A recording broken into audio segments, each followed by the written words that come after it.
Hi, I am Dr. Elina Hartwell. Welcome to my channel. It can be one of the most painful emotional experiences in later life to sit quietly and feel that thought rising inside the mind. I have invested my entire life in them, but now I mean nothing. From a psychological perspective, this thought does not appear suddenly. It grows slowly, often in silence. When emotional connection begins to feel weaker, communication becomes limited, or attention from loved ones feels reduced. The mind, trying to make sense of emotional pain, often turns complexity into a single harsh conclusion. I am not valued anymore. But psychology tells us something very important here. This conclusion is not always a reflection of reality. It is often a reflection of emotional interpretation under distress. When human beings experience loneliness, aging, or emotional neglect, the brain becomes more sensitive to rejection. Neutral situations begin to feel personal. A delayed response feels like indifference. A short conversation feels like dismissal. And over time, these moments build a belief that I don't matter. This is what we call cognitive distortion in psychology, particularly emotional reasoning. The mind assumes that because something feels painful, it must be completely true. But feelings are signals, not facts. In long-term relationships, especially in elderly age, emotional distance can happen without intentional harm. Many couples go through phases where practical life takes over emotional life. Conversations become about health, responsibilities, and daily routines. Emotional expression slowly reduces. Not because love disappears, but because emotional habits are not actively maintained. Over time, this can create a silent gap where one or both partners begin to feel unseen. From a psychiatric perspective, there is another layer to understand. In older age, the brain undergoes changes in mood regulation systems. Neurotransmitters that influence motivation and emotional resilience, such as serotonin and dopamine pathways, may become less efficient. At the same time, social isolation or reduced external engagement can increase vulnerability to depression. One of the core symptoms of depression in older adults is not always sadness. It is the feeling of worthlessness or being a burden. So when someone thinks, "I meant nothing after giving my whole life," it is important to recognize that this thought may be amplified by underlying mood changes. It is not a reliable judgment of one's life value. It is often a symptom of emotional exhaustion combined with unmet emotional needs.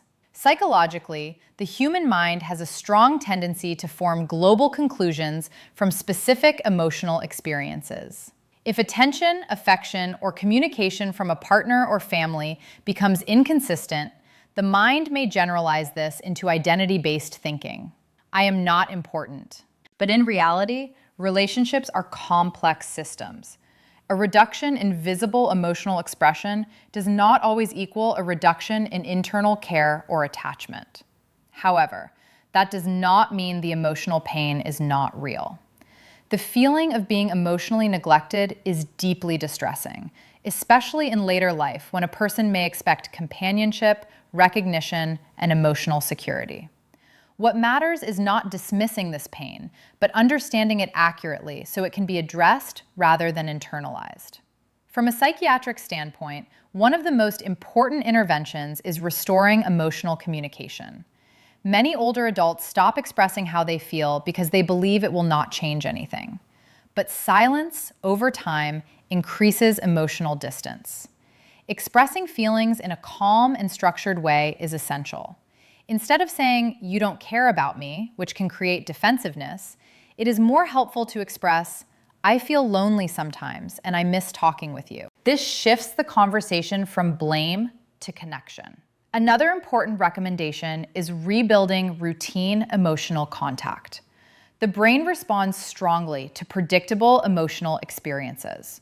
Simple daily interactions like sitting together without distractions, sharing a meal with attention, or having a short conversation at a fixed time can slowly restore emotional familiarity. These small moments may seem insignificant, but neurologically, they help reestablish attachment patterns. It is also important to examine internal thought patterns. When the mind repeatedly says, "I mean nothing," it strengthens emotional pain. A psychiatric approach involves gently challenging this thought, not by forcing positivity, but by questioning its totality. A more balanced reflection might be, "I feel unimportant right now, but that does not mean I have no value." This distinction between feeling and fact is crucial for emotional stability. Social connection beyond the partner is also essential. Relying entirely on one relationship for emotional validation increases vulnerability to distress. Even small interactions with friends, community, neighbors, or family members can provide emotional balance. The brain needs multiple sources of connection to maintain psychological stability in later life. Another important point is physical and cognitive engagement. Activity influences mood more than people realize. When life becomes too passive, the mind has more space for negative rumination.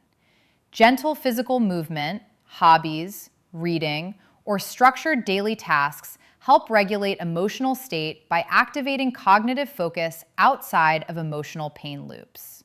It is also worth recognizing that long-term relationships naturally go through emotional fluctuations. There are phases of closeness and phases of distance. A temporary reduction in emotional expression does not define the entire relationship. However, when emotional distance becomes chronic, it requires attention rather than assumption. What is most important to understand is this: feeling unimportant is not the same as being unimportant. The brain in emotional distress often speaks in absolutes, but human relationships are rarely absolute. They are layered, complex, and constantly changing. So the goal is not to deny the feeling, but to interpret it more accurately and respond to it constructively. Emotional pain is not a message that you are worthless. It is a message that something in your emotional environment needs attention. If this feeling is present, the first step is not withdrawal or silence. It is gentle communication. Expressing emotional needs clearly, reconnecting through small shared moments, and allowing space for honest conversation can slowly rebuild emotional closeness. If the emotional heaviness persists, seeking professional support is not a sign of weakness, but a way to restore balance in the mind. Because in the end, a life invested in love, care, and shared history does not suddenly become meaningless.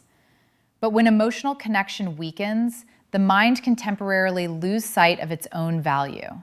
And the path forward is not to question the entire life lived, but to rebuild the emotional bridges in the present moment. So here's the call to action. Today, choose one small step.